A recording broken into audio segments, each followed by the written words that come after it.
സ്വാമി സവിധത്തിലേക്ക് സ്വാഗതം. ഇന്ന് നമ്മളോടൊപ്പം അതിഥിയായുള്ളത് നിരവധി ഭക്തിഗാനങ്ങളുടെ ആലാപനത്തിലൂടെ ശ്രദ്ധേയനായ ഗായകൻ ശ്രീ ഗണേഷ് സുന്ദരം. സ്വാമി ശരണം. സ്വാമി ശരണം. ഒരുപാട് പാട്ടുകൾ പാടാനുള്ള ഭാഗ്യം ഉണ്ടായിട്ടുണ്ട്. ഭക്തിഗാനങ്ങൾ, തീർച്ചയായും നിരവധി ആൽബങ്ങളൊക്കെ ഉണ്ട്. ആ കൂട്ടത്തിൽ അയ്യപ്പ ഭക്തിഗാനങ്ങളിൽ ഏറ്റവും പുതിയതെന്ന് പറയാവുന്നത് ടി.എസ്. രാധാകൃഷ്ണൻജി സംഗീതം നൽകിയ ലോകവീരം എന്നൊരു ആൽബം. അതെ. ആ പാട്ടിനെ കുറിച്ചൊന്ന് പറയുകയും പാടുകയും വേണം. അത് വളരെ വ്യത്യസ്തമായ വരികൾ കൊണ്ടുണ്ടായ ഒരു പാട്ടാണ്. ശ്രീ ബൽറാം ആണത്. ബൽറാം വേറ്റിക്കൽ എഴുതിയ വരികളാണ്. അയ്യപ്പ ഗാനശ്രീ ടി.എസ്. രാധാകൃഷ്ണൻജി സംഗീതം നൽകി പാടിയതാണ്. അത് അതിപ്പോൾ ഏറ്റവും ലേറ്റസ്റ്റ് ആയിട്ട് ഇറങ്ങിയ ഈ എന്ന് പറഞ്ഞാൽ ഈ സീസണിൽ ആദ്യം ഇറങ്ങിയ പാട്ട് അതായിരുന്നു. എൻ്റേതായിട്ട് ഇറങ്ങിയ പാട്ട്. വളരെ മനോഹരമായിട്ടുള്ള പാട്ടാണ്. ഒത്തിരി അപ്രിസിയേഷൻ കിട്ടിയൊരു പാട്ടാണ്. ഭക്തി രചനയിലും സംഗീതത്തിലും ഭക്തി ഇങ്ങനെ നിറഞ്ഞിരിക്കുകയാണ്. അപ്പോൾ പിന്നെ നമുക്ക് പ്രത്യേകിച്ചൊന്നും ചെയ്യാനില്ല, പാടിയാൽ മാത്രം മതി. അങ്ങനെയുള്ള അവസ്ഥയാണ്. പാടാമല്ലോ. ലോകവീരനായ അശ്വാരൂഢനായി ശോകനാശകരൂപനായി കാരുണ്യവില്ലിൽ കൈവല്യ ശരവുമായി ആരണ്യവാസൻ വരുന്നു. എൻ്റെ അയ്യപ്പ സ്വാമി ഇതാ വരുന്നു. ലോകവീരനായ അശ്വാരൂഢനായി ശോകനാശക രൂപനായി കാരുണ്യവില്ലിൽ കൈവല്യ ശരവുമായി ആരണ്യവാസൻ വരുന്നു. എൻ്റെ അയ്യപ്പ സ്വാമി ഇതാ വരുന്നു. എൻ്റെ അയ്യപ്പ സ്വാമി ഇതാ വരുന്നു. അങ്ങനെ പാടുമ്പോൾ നമ്മുടെ മുൻപിൽ സ്വാമി വന്ന് നിൽക്കുന്നതായിട്ട് നമുക്ക് തോന്നുന്നു. രാധാകൃഷ്ണന്റെ സംഗീതത്തിന് അങ്ങനൊരു വലിയ മഹത്വമുണ്ട്. പിന്നെ ശരിക്കും നമ്മൾ ഭഗവാന്റെ നടയിൽ എത്തിയതുപോലെ നമ്മളവിടെ എത്തിക്കുമായിരിക്കണം. അതെ തീർച്ചയായിട്ടും. അതെ. പിന്നെ വേറെ പാട്ടുകളിൽ വേറെ 1-2 പാട്ടുകൂടെ അതുപോലെ ഇറങ്ങിയിട്ടുണ്ട്. തത്വമസി പൊരുൾ എന്ന് പറഞ്ഞിട്ടൊരു ഗാനം. അല്ലാതെ ഈ സീസണിൽ 2-3 പാട്ടുണ്ടായിരുന്നു. അങ്ങനെ സ്റ്റേജ് ഷോകളിൽ ഒരുപാട് പാടുന്നുണ്ട്. അതെ, പല സന്ദർഭങ്ങളിൽ ഉത്സവ സമയങ്ങളിലായി, അതെ ക്ഷേത്രവിശേഷങ്ങളുമായി ബന്ധപ്പെട്ടൊക്കെ പാടുന്നതിൽ ഏറ്റവും കൂടുതൽ പാടിയിട്ടുള്ള അയ്യപ്പ ഭക്തി ഗാനങ്ങൾ, ഏറ്റവും പ്രിയപ്പെട്ടവ, ഏറ്റവും ആവർത്തിച്ച് ആളുകൾ ആവശ്യപ്പെടുന്ന പാട്ടുകൾ ഏതൊക്കെയാണ്? അങ്ങനെ ആവർത്തിച്ച് ആവശ്യപ്പെടുന്നു എന്ന് പറയാൻ അനുഭവം ഉണ്ടായിട്ടില്ല. ഞാൻ പലപ്പോഴും പല ഗാനങ്ങളും റിപ്പീറ്റ് ചെയ്ത് പാടാൻ ആഗ്രഹിക്കാറുണ്ട്. അതിലൊന്ന് ഇപ്പോൾ രാഷ്ട്രീയം തന്നെ കമ്പോസ് ചെയ്തിട്ടുള്ള തുളസി മണിയണിഞ്ഞും കറുപ്പുലഞ്ഞും തുണയില്ല പൈതങ്ങൾ വരുന്നു. തോലു ദ്രവിച്ചൊരു ഉടുക്കിൻ നെഞ്ചിൽ താളത്തേങ്ങലുയർന്നു.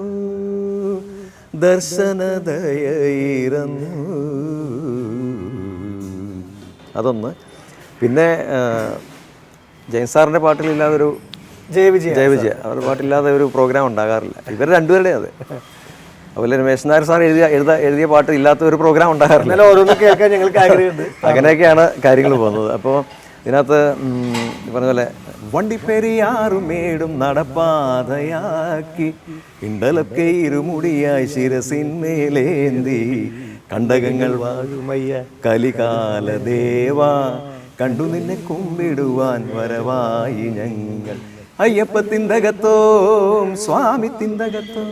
പിന്നെ ശ്രീകോവിൽ നട തുറന്നു പൊന്നമ്പലത്തിൻ ശ്രീകോവിൽ നട തുറന്നു പൊന്നമ്പലത്തിൻ ശ്രീകോവിൽ നട തുറന്നു. മണിക്കൂറുകളോളം യാത്ര ചെയ്ത് മല കയറി സന്നിധാനത്ത് എത്തുന്ന സമയത്ത് ചിലപ്പോൾ ഉച്ച കഴിഞ്ഞൊരു 3 മണി സമയത്തൊക്കെ, അപ്പം ഉച്ച കഴിഞ്ഞിട്ട് നട തുറക്കുന്ന സമയത്ത് ഈ പാട്ടോടെ വെച്ച് കേൾക്കും. വലിയ അനുഭവമാണ്. നേരത്തെ പറഞ്ഞ ബിച്ചു തിരുമല സാറിന്റെ പേരും പറയണം. അദ്ദേഹം എഴുതിയിട്ടുള്ള പല പാട്ടുകളും ദക്ഷിണാമൂർത്തി സ്വാമി സംഗീതം നൽകിയ പാട്ടുകളുണ്ട്. രമേശ് നായർ സാറിന്റെ പേര് വേറെ ഏതാണ്? സ്വാമിയും രമേശ് നായർ സാറും ഒരുമിച്ച് ചേർന്നിട്ടുള്ള പല ഗാനങ്ങളുണ്ട്. അത് പലതും നമ്മൾ സ്റ്റേജിൽ പാടാറുണ്ട്. അതിൽ ഈ കാലിക പ്രസക്തിയുള്ളൊരു പാട്ട് നിങ്ങൾ ശ്രദ്ധിച്ചിട്ടുണ്ടാകും മിക്കവാറും. അതായത് ആകാശമാം പുള്ളിപ്പുലിമേലെഴുന്നള്ളും രാകാശശാങ്കനാം സ്വാമി. ആകാശമാം പുള്ളിപ്പുലിമേലെഴുന്നള്ളും രാകാശശാങ്കനാം സ്വാമി. കപടമാം സ്വാർത്ഥത്തിൻ തലവേദനയ്ക്കും നിൻ കനിവല്ലയോ പുലിപ്പാല്, കവിത പോലൊഴുകുന്ന പുഞ്ചിരിപ്പാല്, ആകാശമാം പുള്ളിപ്പുലിമേലെഴുന്നള്ളും രാകാശശാങ്കനാം സ്വാമി സ്വാമി. അതായത് ഇന്നത്തെ അയ്യപ്പ ഭക്തി ഗാനങ്ങൾക്ക് കുറച്ചുകൂടെ റിതമിക് ആകുമ്പോൾ എവിടെയോ നമുക്ക് ആ പഴയ സംഗീതാത്മകത ചിലയിടങ്ങളിൽ മിസ്സാവുന്നുണ്ടെങ്കിൽ ഇതൊക്കെ ഓർക്കണം. ശരിക്കും ഒരു സംഗീത സിദ്ധിയാണ് പാട്ടിലൊക്കെ ചേർത്ത് വെച്ചിരിക്കുന്നത് അല്ലേ? എപ്പോഴും നമ്മളുടെ ഓർമ്മകളിലേക്ക് വരുന്നത് ഇത്തരം ഗാനങ്ങളാണല്ലോ. പിന്നെ വില്ലെടുത്ത് വിളയാടും അതൊക്കെ സ്റ്റേജിൽ പാടിയിട്ടുണ്ട് എന്റെ തുടക്കകാലത്തൊക്കെ. ഇപ്പൊ പറയാൻ പറ്റും. പിന്നെന്താ, വില്ലെടുത്തു വിളയാടും ദൈവമേ ഭക്തഹൃദയമാം നീലവാനി, മഴവില്ലെടുത്തു കുലയ്ക്കും വൈഭവമേ നിന്റെ അൻപിലല്ലയോ ഞങ്ങൾ വരുന്നു, നിന്നെ നമ്പിയല്ലയോ ഞങ്ങൾ വരുന്നു. പ്രാസമൊക്കെ അല്ലേ? പിന്നെ അയ്യനയ്യപ്പ അയ്യനയ്യപ്പ ശരണമയ്യപ്പ, അയ്യനയ്യപ്പ ശരണമയ്യപ്പ. ഞാനൊരു 80s ഒരു പകുതിയൊക്കെ ആയപ്പോഴാണ് ഈ സ്റ്റേജ് പ്രോഗ്രാംസിൽ റെഗുലറായിട്ടൊക്കെ പാടാൻ തുടങ്ങിയത്. അന്നൊക്കെ പാടുന്ന പാട്ടുകൾ ഇതൊക്കെയായിരുന്നു. അന്നൊക്കെ കാസറ്റ് ഇറങ്ങാൻ കാത്തിരിക്കുമല്ലോ. ഒരു 10 പാട്ട് എത്രയോ തവണ വീണ്ടും വീണ്ടും കേൾക്കുന്നു. ക്ഷേത്രങ്ങളുടെ രാവിലെയും സന്ധ്യയ്ക്കും കേട്ട്. അതെ, അന്നൊക്കെ ഒരുപാടധികം എന്റർടൈൻമെന്റ്സ് ഇല്ലാത്തതുകൊണ്ട് തന്നെ പ്രത്യേകിച്ചും ശബരിമല തീർത്ഥാടന കാലമായി കഴിഞ്ഞാൽ ആളുകളുടെ ഏറ്റവും പ്രിയപ്പെട്ട പ്രധാനപ്പെട്ട സംഗീതാസ്വാദനത്തിന് ഭക്തിക്ക് വഴിയൊരുക്കുന്നതാണ്. പിന്നെ തീർച്ചയായും സീസണലായിട്ട് അന്നൊക്കെ ഈ ഒരു ഓഡിയോ ഒരു മേഖല റിച്ച് ആയിരിക്കുന്ന ഒരു കാലത്ത് ആ സമയത്തൊക്കെയാണ് ഞാനൊക്കെ രംഗത്തേക്ക് വരുന്നത്. അതൊക്കെ വലിയ ഭാഗ്യമായി കാണുന്നു. പമ്പാ ഗണപതിയൊക്കെ ചിലരുണ്ടോ? സ്തംഭാചലപതി അതൊക്കെ ഫസ്റ്റ് സോങ് ആയിട്ട് ഇപ്പൊ മിക്കവാറൊക്കെ പാടുന്നത് അതാണ്. Opening song. പമ്പാ ഗണപതി സ്തംഭാചലപതി തുമ്പി ഉയർത്തുന്നു, സ്വാമി ജനത്തിന് ശൈലപഥത്തിൽ സ്വാഗതമോതുന്നു, മോദമോദകമേകുന്നു. പമ്പാ ഗണപതി സ്തംഭാചലപതി തുമ്പി ഉയർത്തുന്നു, സ്വാമി ജനത്തിന് ശൈലപഥത്തിൽ സ്വാഗതമോതുന്നു, മോദമോദകമേകുന്നു, വിനയുടെ ഹാരകനാകുന്നു. ഇതിൽ ഓരോ ഗായകന്റെയും ഒരു ആത്മാർപ്പണമുണ്ടല്ലോ. അതിൽ ശബരിമല തീർത്ഥാടനം നൽകിയിട്ടുള്ള ധന്യമായ അനുഭവങ്ങളുണ്ടാവും.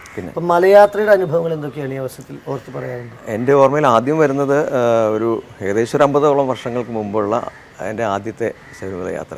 എൻ്റെ മുത്തച്ഛനും അച്ഛനും കൊച്ചന്മാരും ഒക്കെ ചേർന്നിട്ട് ഒരുമിച്ചുള്ള യാത്രയായിരുന്നു. അന്ന് ഇത്രയും തിരക്കൊന്നുമില്ലല്ലോ. അന്ന് എൻ്റെ ഓർമ്മയിൽ പ്രധാനപ്പെട്ട ഒരു കാര്യം എന്ന് വെച്ചാൽ അച്ഛനും മുത്തച്ഛനും ഒക്കെ അവിടെ ശയനപ്രദർശനം നടത്തുമായിരുന്നു.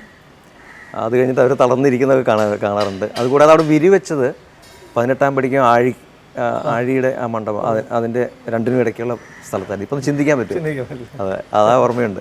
പിന്നെ അതുപോലെ ആ ഹില്ലി ഏരിയ അവിടെ പാർക്കിങ്ങിനായിട്ട് സെറ്റ് ചെയ്ത് അന്നായിരുന്നു, ഏകദേശം ആ കാലത്തായിരുന്നു. അന്ന് ബുൾഡോസർ വെച്ച് മലയൊക്കെ ഇടിച്ച് നിരത്തുന്ന ഒരു സീന്, അതൊക്കെയാണ് ആദ്യത്തെ എൻ്റെ ഓർമ്മകൾ.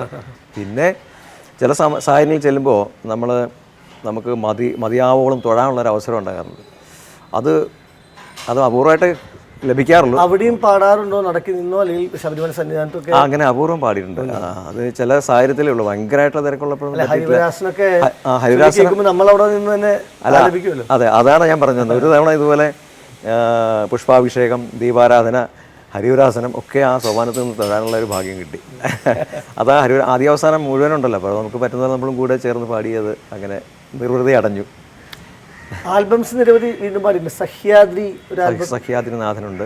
അതുപോലെ പെട്ടെന്ന് പേരൊക്കെ മറന്നു പോകുന്നു. അതാണ് പ്രേക്ഷകരുടെ അറിവിലേക്ക് ഏകദേശം ഒരു 10 വർഷം മുൻപൊക്കെയുള്ളൊരു കാലത്ത് ഏറ്റവും കൂടുതൽ തവണ ആവർത്തിച്ച് ഭക്തഹൃദയങ്ങളിൽ നിറഞ്ഞിട്ടുള്ള അല്ലെങ്കിൽ ഭക്തരെ കേട്ടിട്ടുള്ള ചില പാട്ടുകളുണ്ട്. അതിൽ ഒരു ഗുരുവായൂർ പുണ്യദർശനം.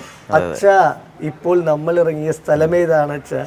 നാരായണ എന്ന് കേൾക്കുന്നത് ഉണ്ണിക്കുട്ടി പൊന്മകളെ എന്ന് തിരിച്ച കുട്ടിക്ക് അച്ഛൻ പാടിക്കൊടുക്കുന്ന ശബ്ദം ശ്രീ ഗണേഷ് സുന്ദരത്തിൻ്റെതാണ്. പിന്നെ ഗുരുതി പൂജ എന്ന ചോറ്റാനിക്കര അമ്മയുടെ ഭക്തിഗാന ആൽബത്തില് അമ്മേ നാരായണ ദേവി നാരായണ നിത്യസത്യമായ ദേവി നിർമ്മലേ നമോസ്തുതേ ചോറ്റാനിക്കരയിൽ വാഴും അംബിക നമോസ്തുതേ അല്ലെ? വരികളൊക്കെ ഓർത്തെടുക്കുന്നുണ്ട് എന്റെ പാട്ടിന്റെ. എനിക്ക് പൊതുവെ അല്ല, എത്രയോ ഞാൻ മാത്രം ഇത് കണ്ടുകൊണ്ടിരിക്കുന്ന കേട്ടുകൊണ്ടിരിക്കുന്ന ഒരുപാട് പേര് ഓർമ്മ വരും. കാരണം അത്രയധികം തവണ ആവർത്തിച്ച് കേട്ട് മനസ്സിൽ പറഞ്ഞിട്ടുള്ളതാണ്. അതുപോലെ ഉണ്ട് ഗുരുവായൂരപ്പന്റെ കുറെ പാട്ടുകളുണ്ട്. എന്തുകൊണ്ടറിവീല കണ്ണാ നിൻ മുന്നിലൻ കണ്ണു നിറഞ്ഞു പോയി, അങ്ങനെ കുറച്ച് പാട്ടുകളൊക്കെ. അതെ അതെ, വലിയ സന്തോഷമുള്ള കാര്യമാണ്. അതെ തീർച്ചയായിട്ടും. പിന്നെ മഹാഭാഗ്യമാണ്. അപ്പൊ ഭഗവാന്റെ തിരുനടയിൽ നിന്ന് പാടുവാൻ, ഭഗവാന്റെ നാമങ്ങൾ ലോകം മുഴുവൻ കേൾക്കെ പാടുവാൻ ഇനിയും വലിയ അവസരങ്ങൾ ഉണ്ടാവട്ടെ. എല്ലാ പ്രാർത്ഥനകളും. വലിയ വാക്കുകൾക്ക് വലിയ നന്ദി, ഹൃദയപൂർവ്വം നന്ദി. സ്വാമി ശരണം.